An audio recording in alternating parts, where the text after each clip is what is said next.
अस्सलामुअलैकुम सामीन। 22 जुमादल उला और 25 नवंबर है। ख़बर का उन्वान है वक्फ़ बिल और संभल के वाक़े ताल्लुक़ से मजलिस इत्तेहाद मुस्लिमीन जनाब असदुद्दीन ओवैसी का बयान। ये बयान आज पार्लियामेंट से बाहर सहाफ़ियों ने लिया है। बाद ये सब चीजें खुलेंगी और एक के बाद एक खुल रही हैं, जिसमें 3 मुसलमानों को गोली लगी, उनकी मौत हुई। हम इसका कंडेम करते हैं। ये फायरिंग नहीं बल्कि मर्डर है। और जब से बाबरी मस्जिद राम मंदिर का जजमेंट आया, जिस बात को मैं पर्टिकुलरली कह रहा हूं कि उस जजमेंट के बाद ये सब चीजें खुलेंगी और एक के बाद एक खुल रही हैं। एएसआई प्रोटेक्टेड मॉन्यूमेंट से बातें करें, क्या एएसआई के कानून में नहीं है कि आप उसका रिलीजियस नेचर चेंज नहीं, कैरेक्टर चेंज नहीं कर सकते? किस बुनियाद पे कर रहे हैं ये? और आप किस बुनियाद पर अपने फेथ को दूसरों पे थोपेंगे? भाई, कानून कोई चीज है ही नहीं है। जिस दिन कोर्ट में सुनवाई होती है उसी दिन ऑर्डर हो जाता है, उस दिन सर्वे भी हो जाता है। ये तो 1948 में ऐसे ही हुआ था बाबरी मस्जिद में। तो ये जो फायरिंग हुई है, ये फायरिंग नहीं है, मर्डर है। और जो भी ऑफिसर्स इन्वॉल्व है उनको सस्पेंड करना चाहिए और एक सिटिंग हाईकोर्ट जज की इंक्वायरी होनी चाहिए। ये सरासर गलत है, जुल्म हो रहा है वहां पर। तो संभल में वहाँ के सांसद पे एफआईआर दर्ज कर दिया गया। आप जिस पे चाहे कर लीजिए भाई, जिस पे भी चाहे कर लीजिए।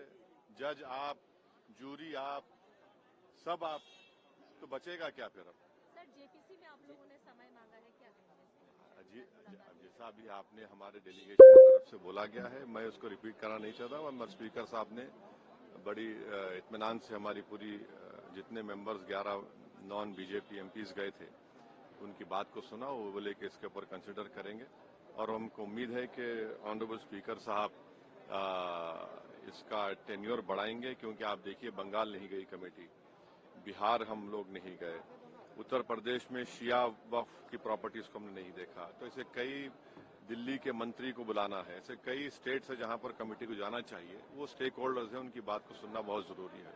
सर, वक्फ बोर्ड अमेंडमेंट बिल को लेकर आप क्या सोचते हैं? क्योंकि लगातार सरकार की तरफ से यही कहा गया कि जो मुस्लिम है, जनता है, उनके हित में, मुसलमान जो है उनके अभी ये कानून बना नहीं। आप देख लीजिए संभल में क्या हो गया है। अभी ये कानून बना नहीं है। आप देख रहे हैं कि हर जगह पे बोल दिया जा रहा है कि नहीं, ये यहाँ पर 500 साल पहले मस्जिद नहीं थी। इस बिल में ये बिल आर्टिकल 26 का वायलेट करता है। ये संविधान के फंडामेंटल राइट का 26 का ग्रेव वायलेशन है। ये बिल कलेक्टर को इतने पावर्स दे रहा है कि कलेक्टर तय करेगा कि कौन सी वक्फ प्रॉपर्टी है नहीं है। ये कैसे होगा? कलेक्टर कैसा जज होगा अपने ही केस में? तीसरा, आप किस बुनियाद पर इस बिल में आप नॉन मुस्लिम को मेंबर बना रहे हैं?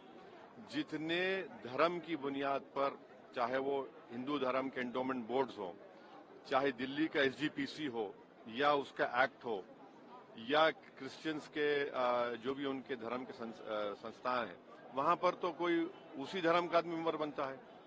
आप तो कंपलसरी स्टेट वक्फ बोर्ड में जहां पर 11 मुसलमान बनते थे, वहां पर आप मेजॉरिटी नॉन मुस्लिम बनाना चाह रहे हैं। सेंट्रल वक्फ काउंसिल में मेजॉरिटी ऑफ नॉन मुस्लिम बनाना चाह रहे हैं। क्यों करना चाह रहे हैं आप? ये क्या मकसद है आपका?